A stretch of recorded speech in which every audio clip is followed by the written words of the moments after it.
Atypique, qui veut dire quelque chose d'unique, de différent, d'irrégulier, de hors norme. Et pourquoi l'atypisme?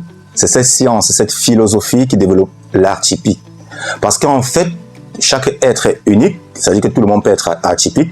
Après, est-ce que tu assumes d'avoir l'atypisme en toi ou bien d'être atypique? Parce qu'en fait, tu ne te connais pas. Alors pour assumer, il faut développer maintenant la philosophie, ce qu'on appelle l'artypisme.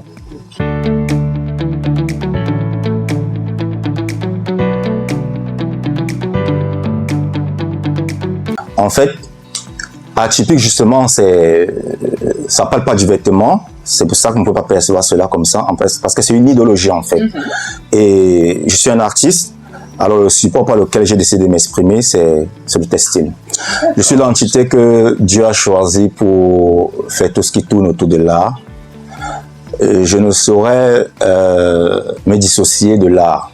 En fait, comme on dit, même celui qui joue au ballon, on dit quand il joue tellement bien au ballon, on dit c'est un artiste. Voilà. Donc, tout pour moi, c'est résume à l'art. On va considérer l'atypisme comme un vêtement streetwear. Voilà, en considérant cela comme un vêtement streetwear. Après, il y a, comme je suis atypique, ce qui veut dire, c'est que il n'y a pas de normes en fait. C'est pas figé. C'est pas figé, il n'y a pas de limites.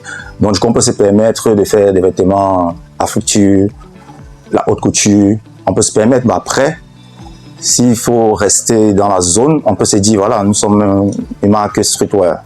D'accord. Justement, pourquoi la streetwear en premier ou en particulier? C'est vrai qu'on a élargi les horizons après. Ça vient de la rue, la streetwear. Mais pourquoi vous voulez dire que vous venez de la rue? Je ne veux pas dire que je viens de la rue, mais après, c'est notre quotidien. C'est notre quotidien. On n'a pas été trop des enfants de barrière, même si on était dans le portail. Après, dans le contexte africain. Généralement, chez les Blancs, quand on dit ça vient de la rue, c'est ceux qui traînent dehors. Mais nous, même quand on est enfants de barrière en Afrique, on traîne dehors. Voilà, donc c'est inspiré de la rue, de nos quotidiens, de nos vécus. Voilà. Retrouve la vibe sur ton téléphone via nos différents comptes de réseaux sociaux Facebook, Instagram, X et TikTok. Volume 3 Cameroun.